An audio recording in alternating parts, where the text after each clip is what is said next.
शुभ प्रभात बच्चों। मैं स्मिता मैडम। कक्षा पंचम के हम पाठ 5 की ओर आ रहे हैं और इसके पहले मैं बता चुकी महात्मा गांधी के बारे में, उनके जन्म, उनके बचपन की घटनाएं और फिर वो कैसे बैरिस्टर बनते हैं, साउथ अफ्रीका में कैसे मुकदमा लड़ते हैं। ये सब करते करते वो 20 साल अफ्रीका में बीतने के बाद फिर वो भारत आते हैं और भारत की आज़ादी में जुट जाते हैं और यहाँ भी उन्होंने सत्याग्रह करना शुरू कर दिया। तो उस ज़माने में फिर हमारे देश में अंग्रेज़ों का शासन था, मैं पहले बता चुकी थी, और जिससे हमारे देशवासी छुटकारा चाहते। अब आगे की ओर आते हैं, आगे देखते हैं पाठ में। देश गांधी जी के साथ हो लिए। हज़ारों नौजवानों ने स्कूल और कॉलेज छोड़े, वकीलों ने वकालत छोड़ी और सैकड़ों लोगों ने सरकारी नौकरियां छोड़ी। सरकारी नौकरियां मतलब कि जो अंग्रेज़ों के शासनकाल में जो नौकरियां किया करते थे। तो बच्चों, इसमें गांधी जी के साथ, क्योंकि वो देश के आज़ादी के लिए लड़ाई कर रहे थे, तो उनको देखा देखी जो कॉलेज में, स्कूल में जो विद्यार्थी थे वो सब, उन्होंने पढ़ाई लिखाई सब छोड़ दी, और जो वकील थे अपनी वकालत छोड़ दी, और जो सरकारी नौकरी थी वो भी सब छोड़कर, यानी कि जो शासन, इन लोग का जो अंग्रेज़ी शासन के खिलाफ गांधी जी के साथ जुट जाते हैं और उनके साथ हो जाते हैं। इतना ही नहीं, खाली बच्चे, नौजवान सरकारी नौकरियां छोड़कर ही नहीं, स्त्रियां भी पर्दे से बाहर निकल के आज़ादी का झंडा लेकर चल पड़ी। गांधी जी जिधर मुड़ जाते उधर ही उनके पीछे लाखों लोग चल पड़ते। उन्हीं में पंडित मोतीलाल नेहरू, बाबू राजेंद्र प्रसाद, पंडित जवाहरलाल नेहरू, मौलाना अबुल कलाम आज़ाद, श्रीमती सरोजनी नायडू, सरदार पटेल आदि थे। तो ये कहने का मतलब है कि अब उनके शासन, जब अंग्रेज़ों का शासनकाल के विरोध में जब खड़े हुए, तो स्त्रियां, उस ज़माने में स्त्रियां क्या घरों में रहा करती थी, ज़्यादा बाहर आना जाना उन्हें नहीं होता था। वे भी गांधी जी के साथ हो गई और गांधी जी के पीछे पीछे लाखों लोग चल पड़े। जैसे बड़े बड़े जो महापुरुष हैं वो भी उनके साथ, या फिर जो नाम आए हैं बहुत सारे, पंडित जवाहरलाल नेहरू, राजेंद्र प्रसाद, श्रीमती सरोजिनी नायडू, सरदार पटेल और भी बहुत लोग उनके साथ हो। तो गांधी जी ने स्वदेशी वस्तुओं का प्रचार किया। सत्याग्रहियों ने सरकार के गलत कानूनों को तोड़ा और गांधी जी के साथ लाखों की संख्या में जेल गए। गांधी जी और उनके साथी बराबर इस तरह की लड़ाई लड़ते रहे और कई बार जेल गए। कहने का मतलब मैं पहले भी बता चुकी हूँ, गांधी जी अस्त्र नहीं उठाते थे, अहिंसा के राह पर चलते थे। तो उन्होंने, गांधी जी ने, क्योंकि ये विदेशी लोग थे, अंग्रेजी तो थे, विदेशी थे, उन्हें स्वदेशी वस्तु का प्रचार किया, यानी चरखा से सूती कपड़ा को काटा और उसको स्वदेशी कपड़ों का प्रचार किया कि हमें अपने स्वदेशी कपड़े को अपनाना चाहिए। जो भी सत्याग्रह करते थे, सरकार के जो गलत कानून होते थे उसके खिलाफ होते थे, उन्होंने तोड़ा। और क्या करते थे, गांधी जी के साथ अंग्रेज़ लाखों लोग को जेल में ले जाते थे और जेल में डाल देते थे। गांधी जी और उनके साथी इस तरह की लड़ाई लड़ते रहते थे और कई बार जेल में जाते थे, फिर बाहर आते थे, मतलब कोई फ़र्क नहीं पड़ रहा था। अगर वो जेल में रहते थे तो बाहर ये आंदोलन शुरू हो जाता था। तो इसी तरह गांधी जी के साथ लाखों लोग भी हमेशा उनका साथ देते रहते हैं। एक बार नमक पर लगे कर का विरोध करने के लिए गांधी जी अपने बहुत से साथियों को लेकर समुद्र के किनारे डांडी नामक स्थान पर पहुँचे। वहाँ उन्होंने समुद्र के पानी से नमक बनाकर कानून तोड़ा। गांधी जी और उनके साथियों को अंग्रेजी शासन ने जेल में बंद कर दिया। ये दांडी यात्रा भारत के इतिहास में सदा प्रसिद्ध रही।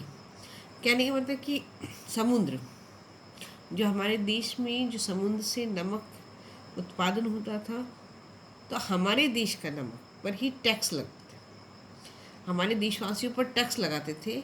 तो ये तो नमक हमारे देश में बन रहा और उस पर टैक्स लगाना, तो इसका विरोध गांधी जी ने और उनके अपने साथियों के साथ विरोध किया, अंग्रेज़ों का विरोध किया। और वो अपने साथियों के साथ समुद्र के किनारे, दांडी नामक एक जगह है गुजरात में, तो वहाँ उन्होंने समुद्र के पानी से नमक बनाया और कानून तोड़ा यानी कि उन्होंने टैक्स नहीं दिया।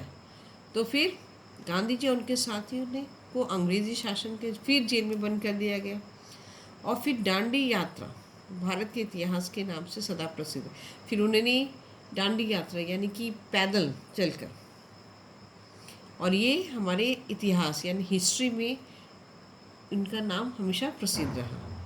फिर उसके बाद स्वतंत्रता, इसी तरह उन्होंने कई आंदोलन किए, स्वतंत्रता की लड़ाई चलती रही। और कुछ वर्षों के बाद गांधी जी ने भारत छोड़ो का नारा भी लगाया। समझदार अब अंग्रेज जान गए कि अब हिंदुस्तान को गुलाम नहीं रखा जा सकता। तो 15 अगस्त 1947 को हमने स्वतंत्रता प्राप्त कर ली। तो कहने का मतलब है कि गांधी जी अलग तरह तरह के आंदोलन करते रहे और उनको जेल में भी भेजा जाता, वापस भी आते थे, उनके साथ लाखों लोग जुड़े रहते थे। तो फिर कुछ दिन के बाद भारत छोड़ो कर का एक नारा भी लगाया गया था, अंग्रेज़ों के खिलाफ बोला गया था। अब धीरे धीरे अंग्रेज़ जानने लगे कि अब हम हिंदुस्तान को गुलाम नहीं रख सकते हैं, अब हमें आज़ादी देनी होगी। और ठीक 15 अगस्त 1947 को अंग्रेज़ हमारे देश को आज़ाद कर देते हैं, हमें स्वतंत्रता प्राप्त कर लेते हैं। तो उसी तरह गांधी जी को हम केवल इसलिए याद नहीं करते कि उन्होंने स्वतंत्रता संग्राम में हमारे विजय कराई, बल्कि इसलिए भी उन्होंने लोक मंगल के बहुत से बड़े बड़े काम किए, यानी दूसरों की भलाई के लिए। खाली उन्होंने आज़ादी दिलाई नहीं थी, उन्हें कई तरह के और भी बहुत सारे कार्य किए थे कि दूसरों की भलाई के लिए बड़े बड़े काम किए, इसलिए भी हम याद करते हैं। उन्हीं की कोशिश से देश में छुआछूत समाप्त हुई।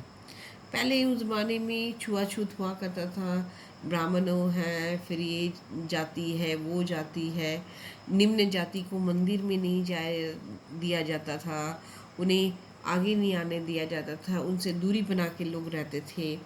ये सारी चीज़ें हमारी प्रथा थी, छुआछूत की एक प्रथा थी। तो गांधी जी ने ये सारी प्रथा को उन्होंने समाप्त किया कि उन्होंने कहा, उनका कहना था कि सारे इंसान एक समान है, सबके शरीर का रक्त का खून एक होता है, लाल होता है। तो ये सारी चीज़ें उन्होंने समाप्त की। इंसानों के बीच में जो छुआछूत का जो भेदभाव वो उन्होंने मिटाया। बल्कि यही नहीं, स्त्रियां बाहर निकल के देश के बड़े बड़े काम करने लगी। मैं पहले भी बता चुकी थी, उस ज़माने में स्त्रियों को घरों से बाहर नहीं जाने दिया जाता था, बहुत बुरी दृष्टि से देखा जाता था। तो ये भी उन्होंने ख़त्म किया कि स्त्रियां बाहर आएगी, काम करेगी, तो हमारे देश की तरक्की होगी। तो ये भी उन्होंने समाप्त किया। उसके बाद बेसिक शिक्षा का जन्म हुआ। बेसिक यानी कि शुरुआती शिक्षा। उस ज़माने में ज़्यादातर बहुत कम पढ़े लिखे होते थे, तो उन्होंने शुरुआत की पढ़ाई लिखाई की, मतलब हर एक को बेसिक शिक्षा, यानी जो अनपढ़ गंवार होते थे सबको पढ़ना लिखना ज़रूरी, इस पर सबको पढ़ना लिखना ज़रूरी, इस तरह का नारा लगा के सबको शिक्षा की ओर प्रेरित किया। ग्रामवासियों ने अपने पैरों पर खड़े होना सीखा। हमारे स्वतंत्र राष्ट्र में सब धर्मों को बराबर आदर मिलना। तो कहने वाला कि गांव वाले खाली डिपेंडेंट रहते थे कि हाँ इस पर हम आधारित, मतलब ये कार्य करें वो कार्य करें, तो वो सारी चीज़ें उन्होंने हटाई। अपने बलबूते पर खड़े होने, खेती बाड़ी करने लगे।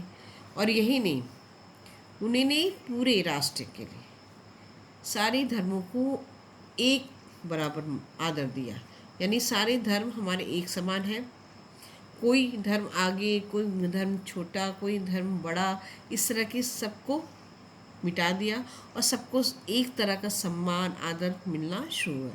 तो गांधी जी की सबसे प्रिय धुन राम धुन थी, सारे बच्चे जानते ही हो, तुम लोग भी जानते हो। फिर भी और ये हमेशा गाते थे और सबको सही राह दिखाते थे। क्या धुन थी? रघुपति राघव राजा राम, पतित पावन सीताराम, ईश्वर अल्लाह तेरे नाम, सबको सन्मति दे भगवान। तो कहने का मतलब कि ये उनका प्रिय धुन थी और ये इन्होंने प्रचार किया और कहा कि सारे ईश्वर एक समान है, चाहे वो राम हो, अल्लाह हो, जो भी है, सबको अच्छी बुद्धि दे, सबको सन्मति दे। तो इस तरह इनका जो ये धुन था, प्रचार उन्होंने किया और सारे धर्म को एक समान से। तो इसीलिए इनकी जो उनके जो कार्य थे, इसी कार्य के कारण हम उन्हें राष्ट्रपिता का दर्जा देते हैं। और महात्मा गांधी को हम लोग राष्ट्रपिता के नाम से भी जानते हैं कि उन्होंने खाली आज़ादी के लिए लड़ाई नहीं किया, उन्होंने लोक मंगल का भी कार्य किया, जिस वजह से हम उन्हें राष्ट्रपिता भी कहते हैं। तो बच्चों, आज की कक्षा के लिए इतना।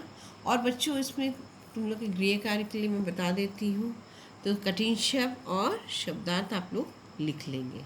तो ठीक है बच्चों, आज की कक्षा के लिए धन्यवाद।